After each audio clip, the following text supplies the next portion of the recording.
નીતિ પ્રવીણ નિગમા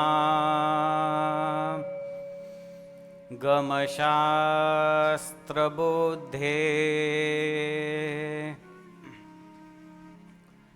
રાજાધિરાજ રઘુનાયક મંત્રીવર્ય સિંદૂર ચર્ચિત કલેવર નૈષ્ઠિકેન્દ્ર શ્રીરામદૂત હનુમન હર સંકટં મે ઓમ નમો હનુમતે ભયભંજનાય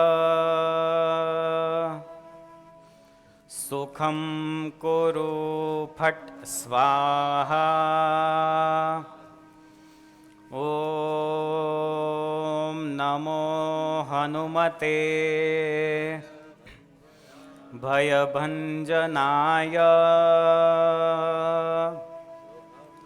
સુખં કુરુ ફટ સ્વાહા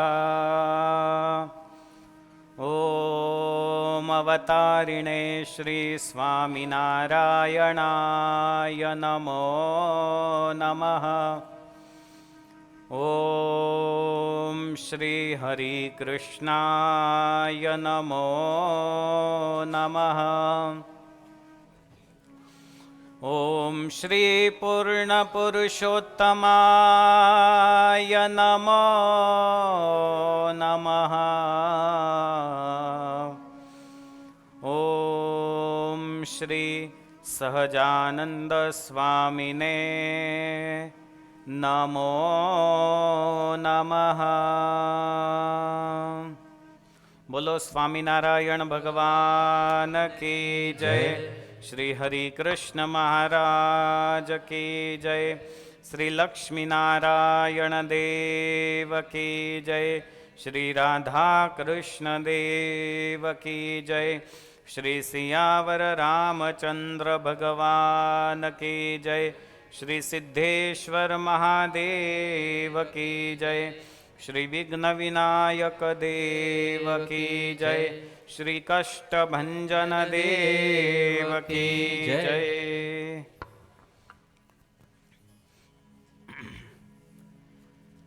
શ્રી સ્વામિનારાયણ મંદિર વડતાલ ધામ પેલેટાઇન શિકાગો એમાં વિરાજમાન સંકલ્પ સિદ્ધ શ્રી હરિકૃષ્ણ મહારાજ શ્રી લક્ષ્મીનારાયણ દેવ શ્રી રાધાકૃષ્ણ દેવ શ્રી સીતારામજી શ્રી વિઘ્ન વિનાયક દેવ અને શ્રી કષ્ટભંજન દેવ આદિક ભગવત સ્વરૂપોના ચરણોમાં વંદન કરીએ.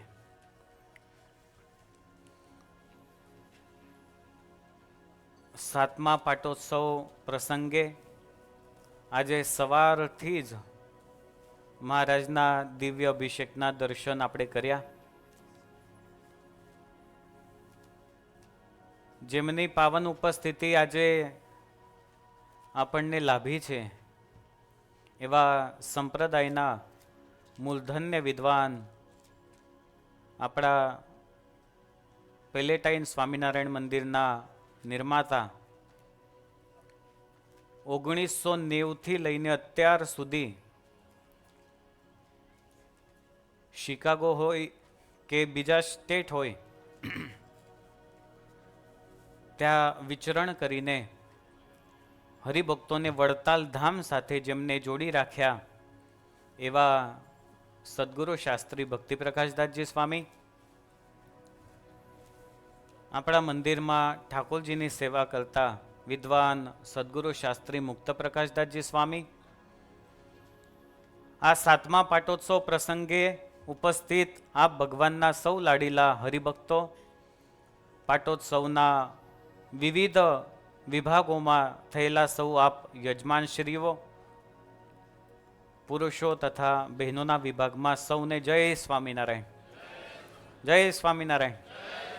જય હનુમાન. જય હનુમાન. મહાવીર હનુમાન. જે નથી બોલ્યા ને એની પાછળ હનુમાનજી આવવાના છે. નાસ્તો કર્યો બરાબર? મહાપ્રસાદ પણ છે, હજી અન્નકોટના દર્શને કરવાના છે.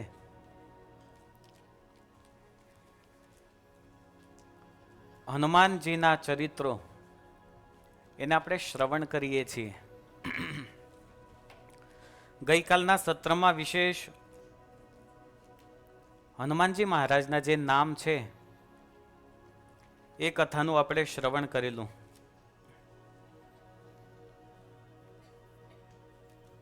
હનુમાનજી મહારાજ એવા પ્રબળ અને શક્તિશાળી છે કે એમના પ્રભાવથી નજીક કોઈ આવી શકે નહીં. ભૂત પ્રેત પિશાચ નિકટ નહીં આવે. તમને આવડે છે આ કડી? ચાલો બોલીએ. ભૂત પ્રેત, બોલો. ભૂત પિશાચ નિકટ નહીં આવે, મહાવીર રાગમાં બોલો, રાગમાં બધા બોલવાનું, બધાએ બોલવાનું. ભૂત પિશાચ નિકટ નહીં આવે, મહાવીર જબ નામ સુનાવે, નાસે રોગ હરે સબ પીરા, જપત નિરંતર હનુમંત બીરા. તે હનુમાન છુડાવે, મન ક્રમ બચન ધ્યાન જો લાવે, સબ પર રામ તપસ્વી રાજા, તિનકે કાજ કલ તુમ સાજા. બહુ સરસ મજાની આ બધી કડીઓ છે. આમ તો હનુમાન ચાલીસા આખી તમે ગાઓ ને તો તમારી પાસે કોઈ તાંત્રિક શક્તિઓ પણ ન આવી શકે એટલી તાકાત આમાં રહેલી છે. મહારાજે શિક્ષાપત્રીમાં ખાસ કરીને આજ્ઞા કરી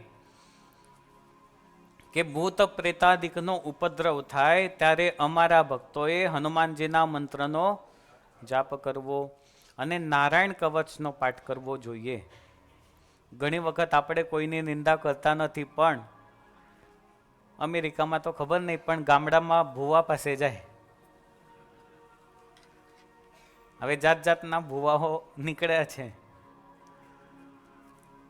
પણ સારંગપુર જાઓ અને હનુમાનજી મહારાજ ત્યાં સૌના કષ્ટ અને દર્દ દૂર કરે છે. એટલું જ નહીં, સંપ્રદાયમાં સારંગપુરના કષ્ટભંજન હનુમાનજી મહારાજ એમની પ્રતિષ્ઠા કોણે કરેલી છે?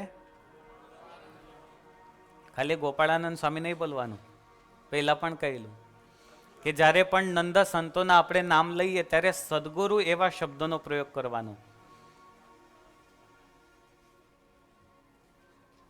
તો એ સંતો, એ હરિભક્તો, એમને જે મહેનત કરી છે એના લીધે આજે આપણે સોનાના દિવસો જોઈ રહ્યા છીએ. અનાદિ મૂળ અક્ષર બ્રહ્મ, ઐશ્વર્ય સમ્રાટ, યોગી વર્ય, સદગુરુ વર્ય શ્રી ગોપાળાનંદ સ્વામી કંઈ સામાન્ય નહોતા.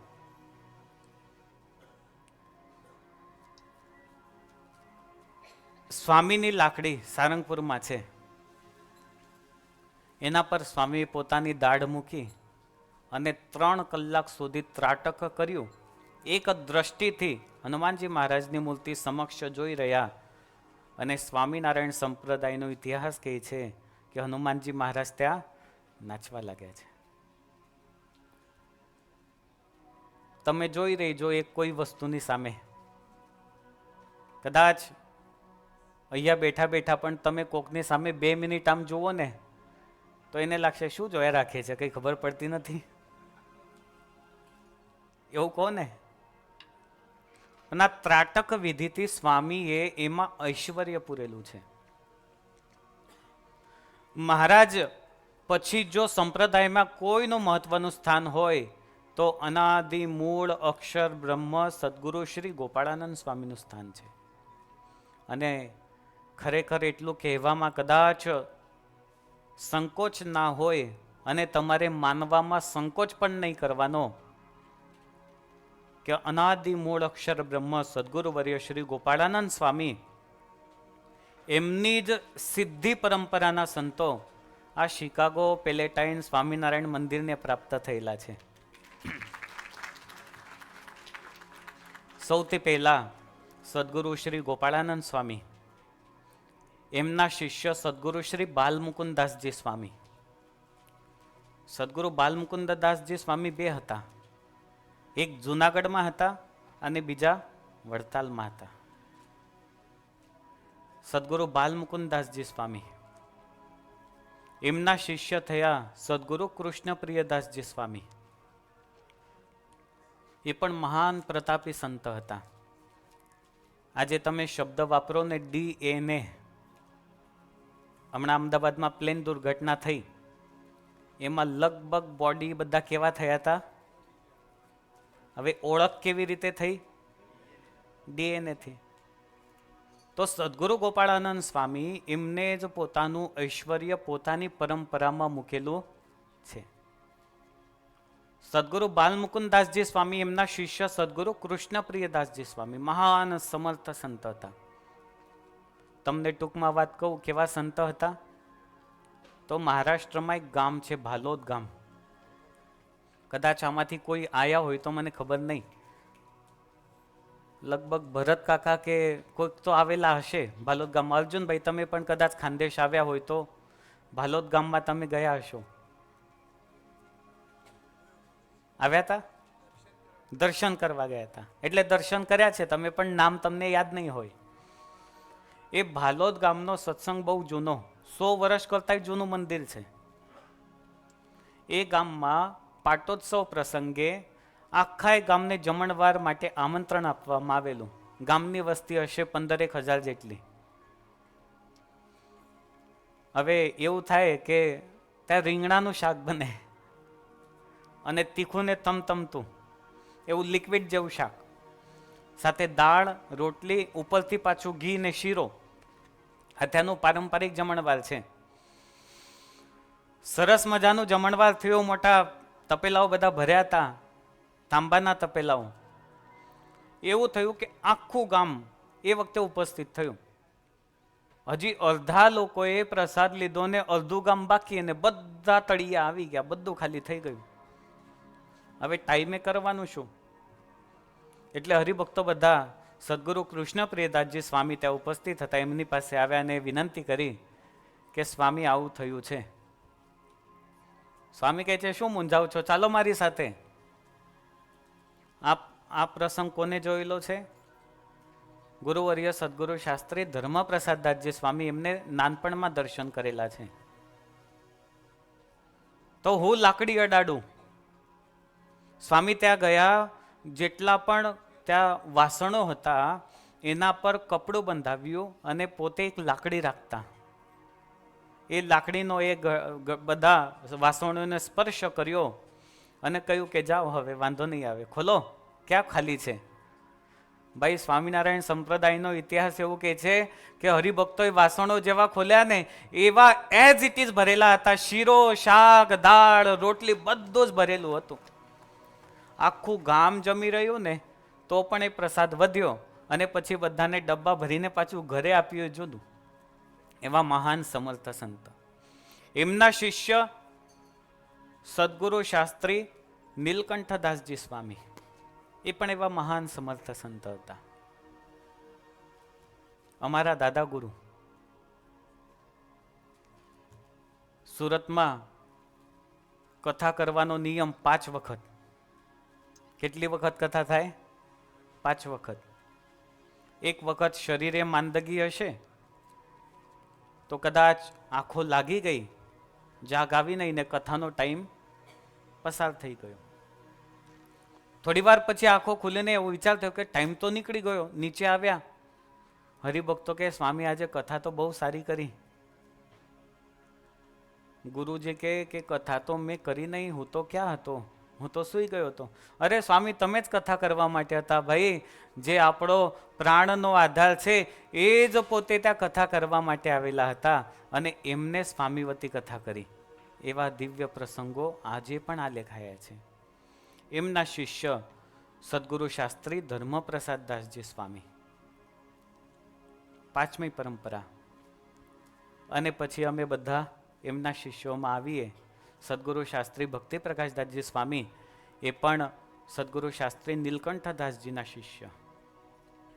તમે શાસ્ત્રીજીને તો માણ્યા છે, જાણ્યા છે, અને અમે પણ જોયું છે. ન કેવળ ખાનદેશ, ન કેવળ અમેરિકા, પણ શાસ્ત્રીજીની પાસે જે બેસે એમનો સત્સંગ કરે અને ભગવાનનો ન થાય એવું આજ સુધી બનેલું નથી.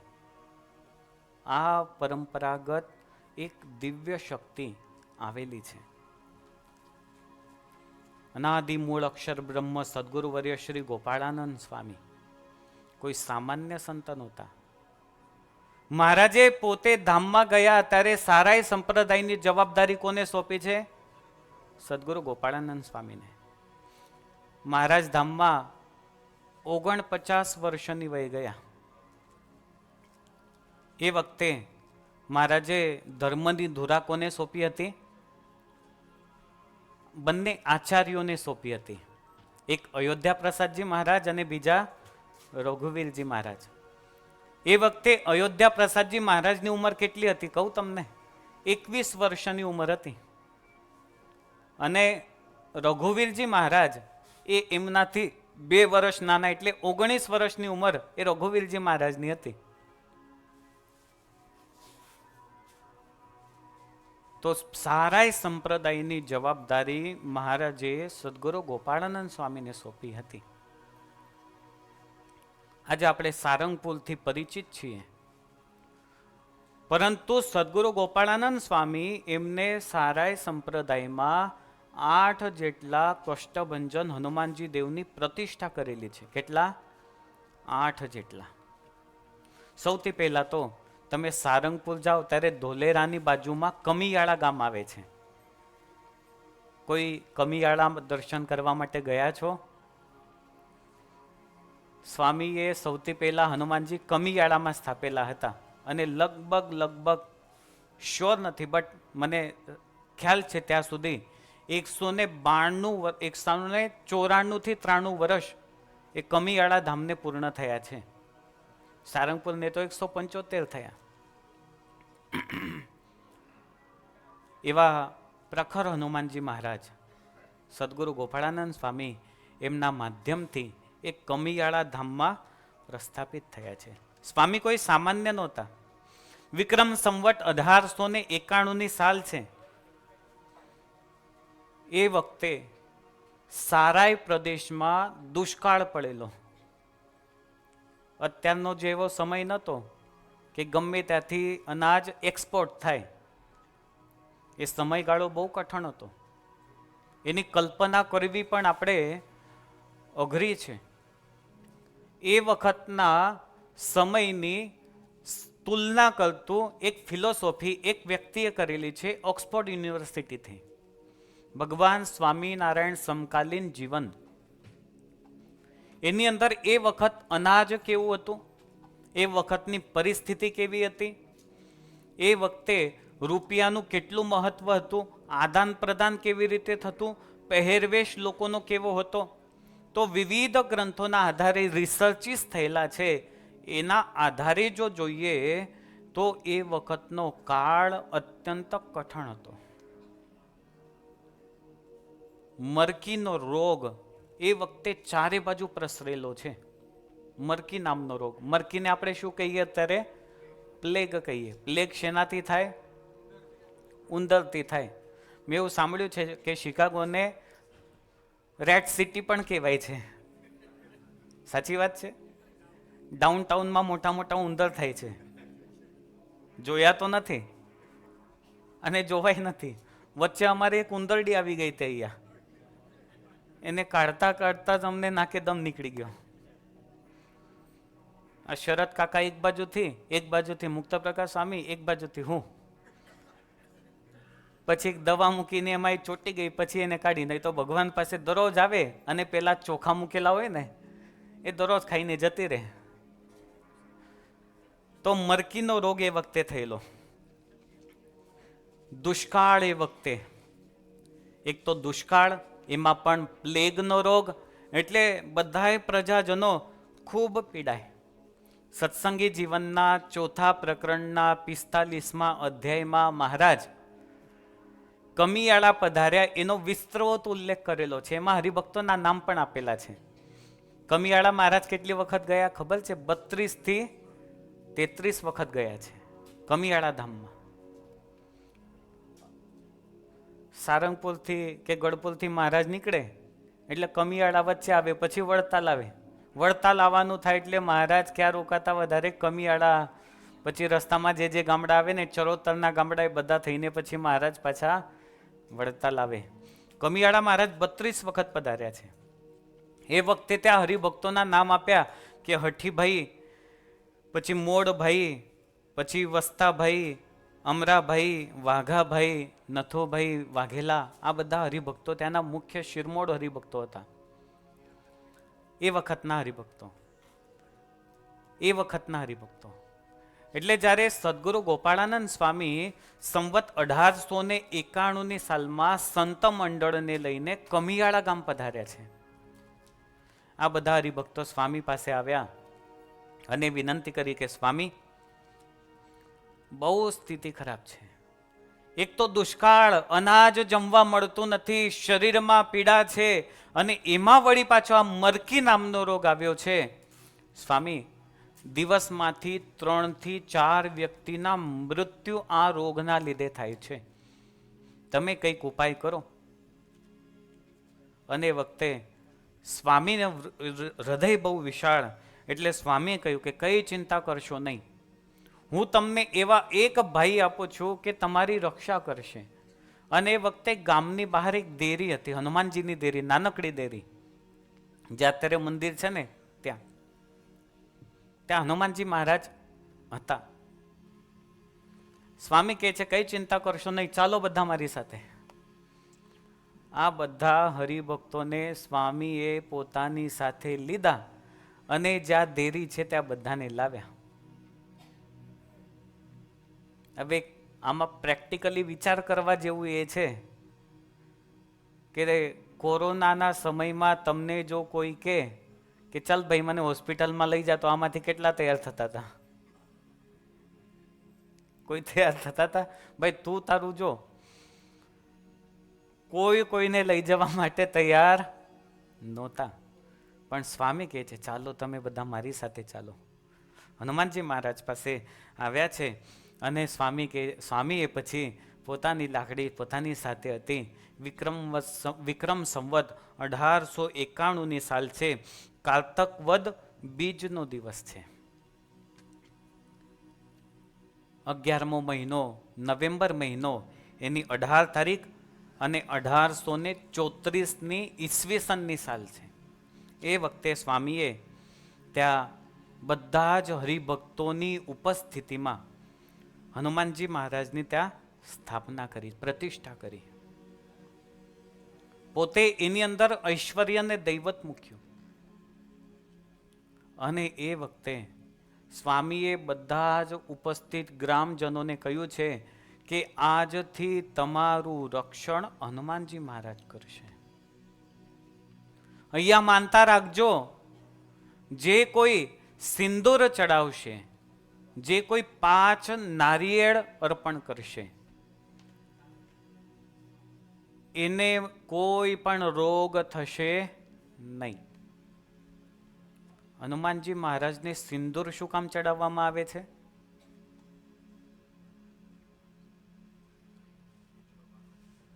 સિંદૂરની કથા થોડી જુદી છે. એક વખત મા સીતા એ સિંદૂર પૂરતા હતા.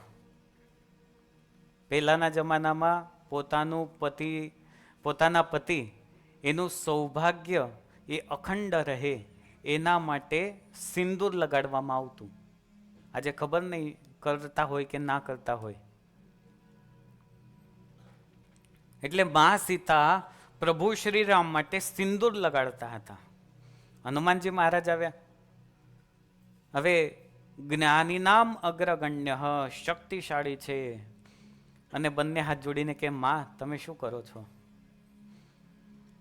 માં સીતા કહે છે કે હનુમાન તમને ખબર નહીં, લગ્ન થયા પછી પ્રભુ શ્રી રામ એમનું કાયમ જીવન સારું રહે, સ્વાસ્થ્ય સારું રહે, અખંડ સૌભાગ્ય બની રહે, એના માટે સિંદૂર લગાડવાની પરંપરા છે. હનુમાનજી મહારાજ, અરે વાહ માં, મારા રામ પ્રભુનું સ્વાસ્થ્ય અને અખંડ જીવન રહે એના માટે તમે આ કરો છો. હવે સીતા માતાએ તો હા પાડી. હનુમાનજી મહારાજ ત્યાંથી વંદન કરીને નીકળ્યા. હવે એમને ક્યાંક રૂમ આપેલો હશે ત્યાં સિંદૂર લઈ આવ્યા ક્યાંકથી અને પોતાના આખા શરીરે સિંદૂર ચોપડ્યું, માથાથી લઈને વાળ સુધી. માં સીતા સભામાં આવ્યા, રામ પ્રભુ બેઠા છે, લખન છે, આખી સભા મંત્રીઓથી ભરાયેલી બેઠી છે, જાંબવન ઇત્યાદિ બધા ત્યાં ઉપસ્થિત છે અને હનુમાનજી મહારાજની એન્ટ્રી થઈ. બધા સભાસદો જોઈને કે આ શું કર્યું તે નવું વળી પાછું, બધા એના પર હશે. પણ હનુમાનજી મહારાજ એકદમ સૌમ્ય ને મૌન આવીને પ્રભુ શ્રીરામના ચરણમાં બેઠા. પ્રભુ શ્રીરામ કે હનુમાન આ શું કર્યું તમે વળી નવું? અને હનુમાનજી મહારાજ કે છે પ્રભુ, માં સીતા આ થોડુંક સિંદૂર લગાડતા હતા, મને તો એવી ભાવના છે કે મારા સ્વામી પ્રભુ શ્રી રામ તમે કાયમ અહીંયા રહો તો તમારા સ્વાસ્થ્ય અને તમારા અખંડ સૌભાગ્ય માટે આખા શરીરે મેં સિંદૂર લગાડ્યું છે. અને પ્રભુ શ્રીરામ એ પોતાની જગ્યાએ ઊભા થાય અને હનુમાનને ભેટી પડે કે વાહ હનુમાન, શું તમારો પ્રેમ છે. એટલા માટે હનુમાનજી મહારાજને સિંદૂર ચડાવવામાં આવે છે. નારિયેળ શું કામ વધારવામાં આવે? બીજો ફ્રૂટ તમે કોઈ દિવસ ફોડ્યું છે? નારિયેળ છે ને ફ્રૂટમાં આવે છે. બીજું ફ્રૂટ એ પણ હોય છે, પણ હનુમાનજી મહારાજને નારિયેળ વિશેષ કરીને વધારવામાં આવે છે. નારિયેળ કેવું હોય? કઠણ અને મજબૂત હોય છે. હનુમાનજી મહારાજ એમની મજબૂતાઈ શરીરની એના જ પ્રતીક સ્વરૂપે એને અખંડ ફળ કહેવામાં આવે. અને એ જ્યારે અમુક નિશ્ચિત સંખ્યામાં વધારવામાં આવે ને ત્યારે હનુમાનજી મહારાજ પ્રસન્ન થતા હોય. કેટલીક જગ્યાએ નારિયેળ વધેરીને એનું જે પાણી હોય ને એ સિંદુરિયા જે હનુમાનજી હોય, તેલિયા હનુમાનજી હોય, એમના શરીર ઉપર છાંટવામાં આવે છે. નારિયેળ અત્યંત પવિત્ર ફ્રૂટ માનવામાં આવે છે. આજે જરૂર નારિયેળની વાત નીકળી તો તમને કહીશ કે જ્યારે પણ તમે આવો ને ત્યારે પૂનમના દિવસે અવશ્ય શિકાગોમાં જેટલા પણ ભક્તો રહે છે એ બધાએ અવશ્ય મંદિરમાં આવીને નારિયેળ અને સાકર એ ભગવાનને અર્પણ કરવી જોઈએ. ઘણા બધા મંદિરો કદાચ દેખાઈ આવતા હશે, પરંતુ પેલેટાઇન સ્વામિનારાયણ મંદિર એટલે કે વડતાલ સ્વામિનારાયણ મંદિરની શાખા. ખુદ આચાર્ય મહારાજ શ્રીએ આ દેવોની પ્રતિષ્ઠા કરેલી છે. બોલો, મહારાજે પૂનમ ભરવાની આજ્ઞા ક્યાં કરી? કોણ જવું છે? કોને જવું છે વડતાલ? 4 દિવસ તો એમને એમ નીકળી જાય મહિનામાંથી જાવ તો, અને છે એટલા વાળ ઉડી જાય એ વાત જુદી. આમ તો ઉડતા નથી તમારા, કેમ કે તમે બધા સક્ષમ છો. પણ વડતાલ જો કદાચ ન જઈ શકો તો વડતાલની શાખા જ્યાં હોય ત્યાં પૂનમ તો જરૂર ભરવી જોઈએ, ભરવી જોઈએ ને ભરવી જોઈએ. કોણ કોણ દર પૂનમે દર્શન કરવા આવે છે? હાથ ઊંચો કરો તો. ભાઈ તમે બધા શિકાગો રહો છો કે બહારગામ રહો છો? અહીંયા રહો છો ને હિમાંશુભાઈ ને? તો પૂનમ ભરવા કોણ કોણ આવશે? હવેથી નિયમ લઈ લો, આજથી પાટોત્સવના દિવસે આપણે નિયમ લઈએ. બરાબર હાથ ઊંચો કરો. હજી મને દેખાતો નથી. દાદા તમે તો કાયમના જ છો.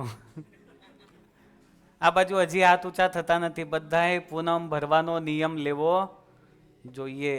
નારિયેળ અને સાકર કોઈ પણ સંકલ્પથી આપણે હરિકૃષ્ણ મહારાજને અર્પણ કરીશું. અરે આવા પવિત્ર દેવ ક્યાં છે? સંતો કાયમ રહે છે, સંતો સેવા કરે છે. અવારનવાર સદગુરુ શાસ્ત્રી ભક્તિ પ્રકાશદાસજી સ્વામી એમનું માર્ગદર્શન હોય. હવે ભગવાન ભગવાનનું કરે છે, સંતો સંતોનું કરે અને હરિભક્તો જ ન આવે તો શું થાય? એટલે આજે મનથી મહારાજ પાસે સંકલ્પ લઈશું. નારિયેળની વાત કરતા હતા. પછી સદગુરુ ગોપાળાનંદ સ્વામીએ કહ્યું કે 5 નારિયેળ અહીંયા સાકર અને સિંદૂર જે અર્પણ કરશે એને કોઈ પણ પ્રકારનો રોગ થશે નહીં. અને અત્યારે જ્યારે આખી દુનિયા કોરોનાથી પીડાતી હતી ત્યારનો દાખલો કહું કે ભાલ પ્રદેશમાં કમિયાળાની વસ્તી કેટલી હશે? કોઈને ખ્યાલ છે? 2000. કોરોનાએ આખા વિશ્વને ઝપેટમાં લઈ લીધો. પણ આજે પણ એવું કહેવાય છે કે કમિયાળામાં કોરોના આવ્યો, પરંતુ સદગુરુ ગોપાળાનંદ સ્વામી આવેલા હનુમાનજી મહારાજ એમના પ્રતાપથી આખા ગામમાં એક પણ કોરોનાનો કેસ નોંધાયો નથી. એક પણ કેસ નહીં. આ કઈ સામાન્ય વાત છે? બાકી ખોટો કોરોના તો ઘણા બધાને ડોક્ટરોએ કરેલો હતો. ખોટો કોરોના ના હોય તો પણ કહી દે, પણ એ ગામમાં એવું પણ નહોતું બન્યું. કેમ? સાક્ષાત કષ્ટભંજન દેવ હનુમાનજી મહારાજ એમનો પ્રતાપ. આવા મહાન હનુમાનજી મહારાજ સ્વામીએ ત્યાં પધરાવ્યા છે. ત્યાર પછી ભોયકા હનુમાનજી મહારાજ. હવે જે કમિયાળામાં હનુમાનજી મહારાજ પધરાવ્યા ને એમનું નામ કષ્ટભંજન એવું રાખ્યું. પછી બીજા હનુમાનજી મહારાજ સદગુરુ ગોપાળાનંદ સ્વામીએ ભોયકામાં પધરાવ્યા. કોઈ ગયા છો ભોયકા? ભોયકા કઈ બાજુ આવ્યું? સુરેન્દ્રનગર જિલ્લામાં લીંબડી તાલુકો છે. લીંબડીથી 10 કિલોમીટર દૂર ભોયકા નામનું ગામ છે. કદાચ ઇન્ડિયા જાઓ ને તો બીજે ત્રીજે આપણે બધે બહુ ફાફા મારીએ છીએ. પણ હવે તો છે ને તમને બધાને બધી જગ્યાએ યાત્રા માટે લઈ જવાનો સંકલ્પ મને દર વખતે થાય.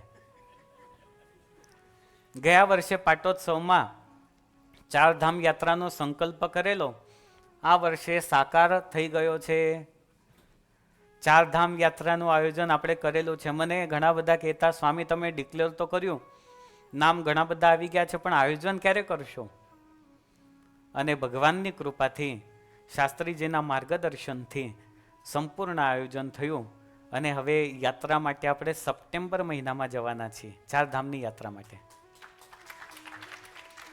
હવે કોઈનું નામ લેવામાં આવશે, કેમ કે ઓલરેડી 10 જણા વેઇટિંગ લિસ્ટમાં ચાલે છે.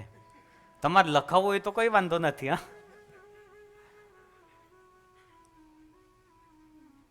ભોયકા સુરેન્દ્રનગર જિલ્લામાં આવેલું એક નાનકડું ગામ છે.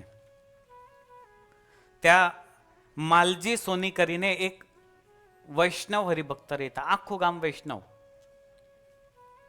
આ સોની ત્યાં રહેતા. વિક્રમ સંવત 1894માં સદગુરુ ગોપાળાનંદ સ્વામી એ ભોયકા ગામમાં પધાર્યા છે. એટલે કમિયાળા સ્વામીએ પ્રતિષ્ઠા કરી એના કેટલા વર્ષ પછી? 3 વર્ષ પછી સ્વામી ત્યાં પધાર્યા. અને સ્વામીએ ચારે બાજુ જોયું કે આ ગામ તો બહુ સુંદર છે, વૈષ્ણવ હરિભક્ત પણ બહુ સારા છે. સ્વામીનું સંત મંડળ જ્યારે આવ્યું ત્યારે માલજી સોની જે છે એમની પરિસ્થિતિ બહુ ગરીબ હતી.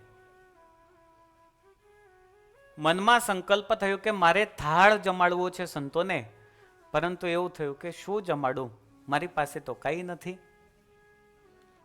અને સ્વામી તો અંતર્યામી, ઐશ્વર્યના સમ્રાટ, ઐશ્વર્યના સાગર, જેટલા પણ વિશેષણ આપણે આપીએ એટલા ઓછા છે.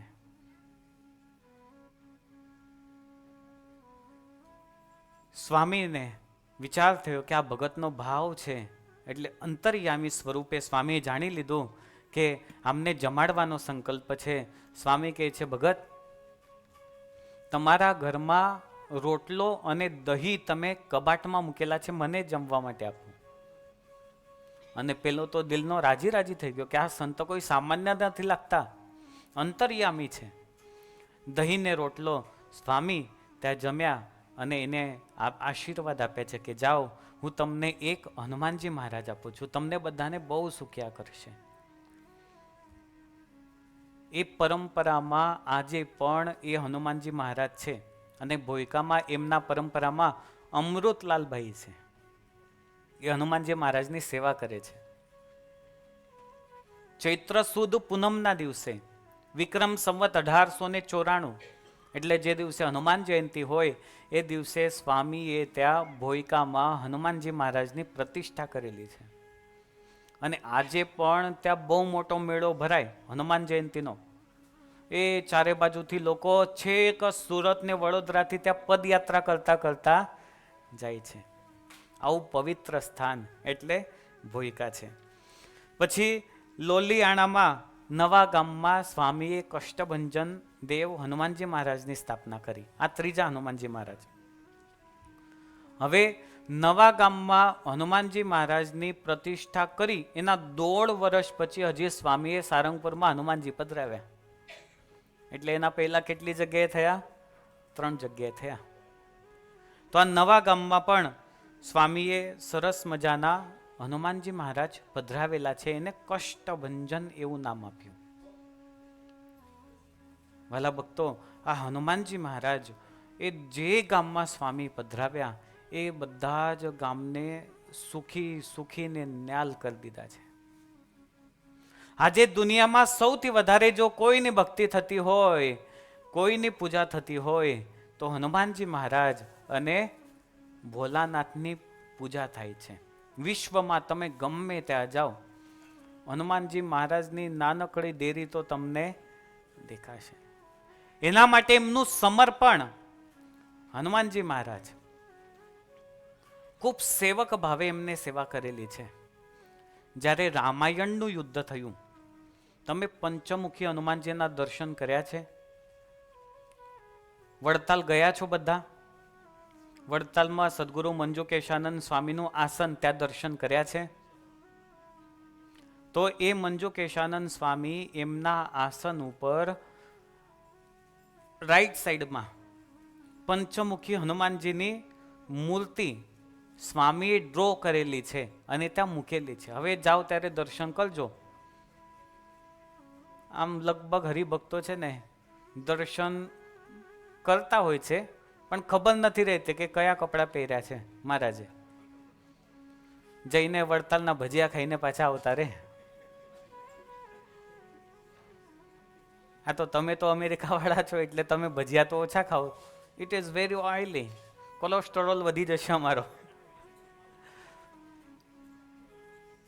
પંચમુખી હનુમાનજીની કથા તમને કહું. સ્વામીએ ડ્રો કરેલી છે મૂર્તિ, પ્રસાદીની મૂર્તિ ત્યાં છે. જો તમે ઈચ્છા રાખો તો ક્યારેક આપણે એની કોપી મંગાવીશું અને બધા માટે આપીશું. રામાયણનું યુદ્ધ થયું એ વખતે રાવણ, એના દીકરો, એનો ભાઈ કુંભકર્ણ, મેઘનાદ ઇત્યાદિનું મૃત્યુ થઈ ચૂક્યું છે. રાવણ હજી પણ એવો વિચાર કરે કે મારે રામ અને લખનને પરાભવ પમાડ છે. હવે શું? એની પાસે તો કોઈ હતા નહીં. એને એકદમ અચાનક યાદ આવ્યું કે મારા બીજા 2 અતિશય પ્રેમી એવા અસુરો, અહિરાવણ અને મહિરાવણ, આ બંનેનું હું યાદ કરું.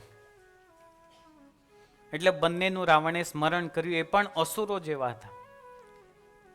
અહિરાવણ અને મહિરાવણ આ બંને ત્યાં ઉપસ્થિત થયા. રાવણની સમક્ષ આવીને કે બોલો શું છે? એ વખતે રાવણ કહે છે કે હવે મારો દીકરોય ગયો અને મારો ભાઈ પણ ગયો, માટે તમે મારી મદદ કરો. મારે ગમે તેમ કરીને આ રામ અને લખન એને પકડવા છે. એ જો પકડાઈ જાય તો સંપૂર્ણ યુદ્ધનો વિરામ આવે એમ છે, માટે તમે મારી મદદ કરો. અહિરાવણ અને મહિરાવણ આ બંને છે ને શક્તિશાળી હતા અને માયાવી હતા, અત્યંત માયાવી. બંને રાવણને કહે છે કઈ ચિંતા કરશો નહીં. હવે એ બંનેને પકડવાની જિમ્મેદારી કોની? તો કે અમારી. રાવણ કે છે એને પકડવાના જ નહીં, એને પકડીને સીધા પાતાળમાં લઈ જવાના. હવે પાતાળ ક્યાં આવ્યું? જમીનની નીચે છે. તમે બધા કહેશો પૃથ્વી તો ગોલ છે અને ગોલ ગોલ ફરે છે, તો પાતાળ ક્યાં? આ સક્ષમ જેવા યંગ છોકરાઓ હોય એને વિચાર થાય કે જમીનને ખોદતા ખોદતા ખોદતા એનો એન્ડ તો આવી જાય ને, બરાબર ને? પણ આ જેટલું દેખાય છે, હજી કેટલાક વૈજ્ઞાનિકોને એવું માનવું છે, 70% વૈજ્ઞાનિકો એવું માને છે કે માણસ ચંદ્ર ઉપર ગયો જ નથી, બ્રહ્મા જ છે હજી પણ. 1968માં એક યાન મોકલવામાં આવેલું નાસા દ્વારા, હજી પણ ઉપર જાય છે. આ બ્રહ્માંડનો અંત ક્યાં? તો જો એ ન પ્રાપ્ત કરી શકતા હોય તો આ નજીક નજીકનો આપણે કહીએ કે આ પેલું છે ને ત્યાં ગયો ને ત્યાં ગયો, કઈ શક્ય છે નહીં. પાતાળમાં લઈ જવાના રાવણ કે છે આ બધા બંનેને. અહીં રાવણને મહી કે કઈ વાંધો નહીં, અમે એમને પહેલા કૈદમાં લઈએ. રાવણ કે છે કે મને કેવી રીતે ખબર પડશે તમે એમને પકડ્યા? એટલે અહીં રાવણને મહી કે છે કે જો આકાશમાં તેજનો લીસોટો થાય તો તમારે સમજવાનું કે મેં બંનેને પકડ્યા અને પાતાળમાં હું એમને લઈ ગયો છું.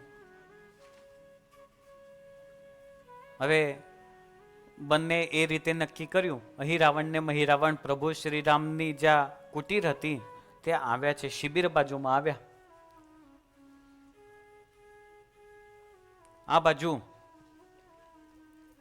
અહીં રાવણને મહી આવ્યા ને જોયું કે અરે આ તો પહેર્યો તો બહુ કડક છે, યાર કેમ પ્રવેશ કરવો? બંને માયાવી હતા એટલે બંનેએ વિભીષણનો વેશ ધારણ કર્યો અને જઈને કહે છે પ્રભુ ચાલો અમારી સાથે. વિભીષણને હવે પ્રભુ બધું જ જાણતા હતા, પણ આ પ્રભુની એક લીલા છે. એમની સાથે આવ્યા અને અહીં રાવણને મહી પોતાના મૂળ સ્વરૂપમાં રામ પ્રભુ અને લખનને પકડ્યા અને સીધા પાતાળમાં લાવ્યા છે. ત્યાં 32 લક્ષણે યુક્ત એવા બે પુરુષની પાતાળ ભૈરવને બલિ જો આપવામાં આવે તો રાવણ વિજયી થાય એવું નક્કી થયેલું. આ બંને ત્યાં આવ્યા, એક સ્તંભની સાથે એક બાજુ રામપ્રભુને બાંધ્યા અને બીજી બાજુ લખનને બાંધ્યા. આ બાજુ પ્રભુ શ્રી રામ અને લખન બંને ન દેખાયા એટલે સંપૂર્ણ છાવણીમાં હોબાળો મચી ગયો કે અરે કેમ આવ્યા નહીં, કેમ દેખાતા નહીં હોય, શું થયું હશે? અને વખતે વિભીષણજી ત્યાં આવ્યા અને વિભીષણજી કહે છે કે જરૂર ને જરૂર આ કામ રાવણના બે મિત્ર અહીં રાવણ અને મહી રાવણનું છે. હનુમાનજી આવ્યા. હનુમાનજી કહે છે હું જઈશ મારા પ્રભુને તેડવા માટે. હનુમાનજી હવે પાતાળમાં પ્રવેશ કરે છે. પાતાળના દ્વાર પર આવતાની સાથે જ ત્યાં એમને પહેરેદાર જોવા મળ્યો જેનું નામ છે મકરધ્વજ. બધા આગળ આવતા જશો. મકરધ્વજ એનું નામ છે. એ મકરધ્વજ કોણ છે? એવું કહેવાય છે કે હનુમાનજીનો દીકરો છે. હનુમાનજી કેવા છે? બ્રહ્મચારી છે, તો પણ એમને દીકરો કેવી રીતે આવ્યો? એની પણ કથા છે કે હનુમાનજીના સ્વેદ બિંદુ એક મકરીએ ઝીલેલા, એના માધ્યમથી એ મકરધ્વજ થયેલો એટલે હનુમાનજીનો દીકરો. હવે હનુમાનજીને ખબર નથી કે આ મારો દીકરો છે, એને પણ ખબર નથી કે આ મારા પિતાશ્રી છે. મકરધ્વજનો ત્યાં પહેરો. હનુમાનજીને રોક્યા, એ ક્યાં પ્રવેશ કરો છો? અંદર પ્રવેશ નથી. મકરધ્વજે ના પાડી. હનુમાનજી કહે છે મારે અંદર જવું છે. એમ કઈ જવાતું હશે અંદર? મને સ્પષ્ટ આજ્ઞા છે અંદર કોઈને બહારના પુરુષોને પ્રવેશ નથી. હનુમાનજી મહારાજ વાતો કરતા હતા અને એની અંદર હનુમાનજીએ પૂછ્યું કે તારું નામ શું? તો કે મારું નામ મકરધ્વજ. મકરધ્વજ પછી તમારું નામ કોનું? તો કે મારું નામ હનુમાનજી.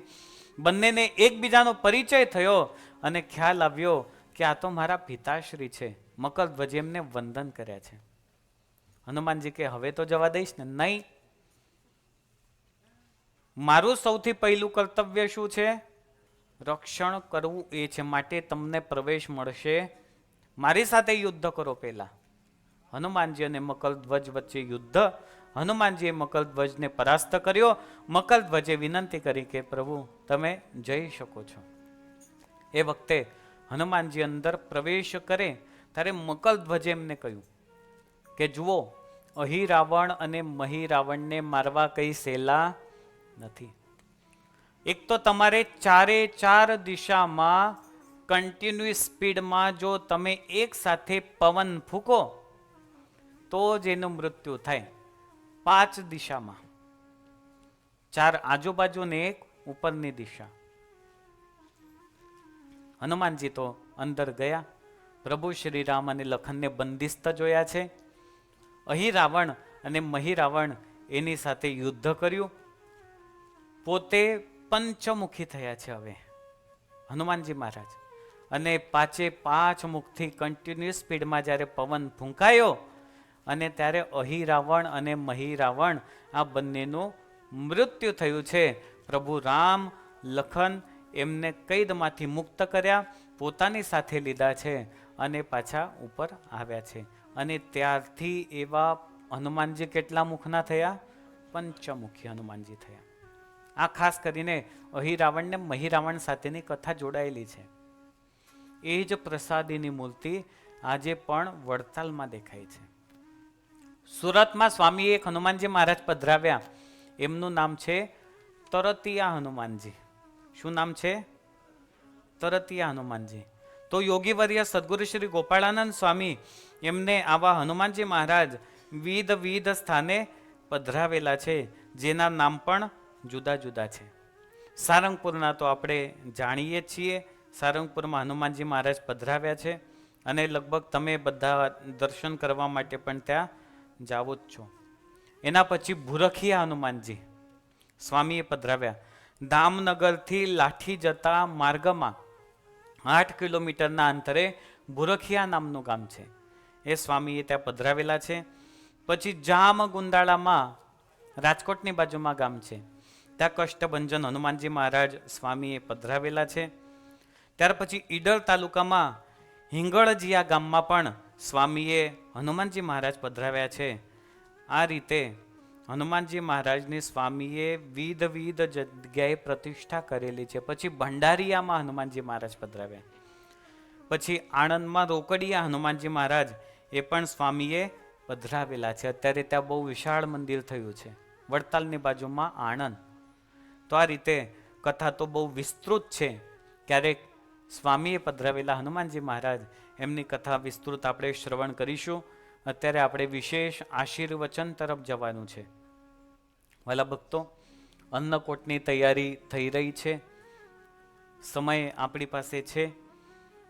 જેમ કહ્યું તેમ સરસ મજાની આ 7મા વાર્ષિક પાટોત્સવ પ્રસંગે હનુમાન ચરિત્રામૃતની દિવ્ય ગાથાનું રસપાન તમે બધા હરિભક્તોએ કરેલું છે. હનુમાનજી મહારાજના ચરણોમાં વંદન કરીશું કે અમે બધે આવા દૂર દેશમાં રહીએ છીએ. હરિકૃષ્ણ મહારાજ, લક્ષ્મીનારાયણ દેવ, હે કષ્ટભંજન દેવ, તમે અમારું કાયમ ને કાયમ તન મન અને ધનથી રક્ષણ કરજો. આજે પાટોત્સવના દિવસે ભગવાન પાસે તમે જે માગો ને એ ભગવાન તમને અર્પણ કરતા હોય. બર્થડેના દિવસે આ ગિફ્ટ સિસ્ટમ ત્યારથી ચાલુ થયેલી છે. તમે બધા ગિફ્ટ આપો ને, ભગવાન તમને ગિફ્ટ આપે. શું આપે ખબર છે? કે ભાઈ તું સારો ભગત બનીને રહેજે, વારે વારે મંદિર આવતો રહેજે, કંઈક નવો નિયમ લેજે. આજે બર્થડેના દિવસે લોકો છે ને ફૂંક મારીને પેલી કેન્ડલ બુઝાવે છે, કેક કટિંગ કરે, બધી બરાબર છે. પણ આધ્યાત્મિક દ્રષ્ટિએ જ્યારે બર્થડે સેલિબ્રેટ કરવાનો હોય ત્યારે અવશ્ય આપણે એક વાત ધ્યાનમાં રાખવી કે એકાદો એવો નિયમ આપણે લઈએ કે અમે કાયમ ભગવાનના થઈને રહીશું. આપણે જો શિકાગોના નિવાસી હોઈએ, આજુબાજુના નિવાસી હોઈએ, તો એકાદો એવો નિયમ લઈએ કે હું મારા હૃદયમાં નિષ્ઠા રાખીશ.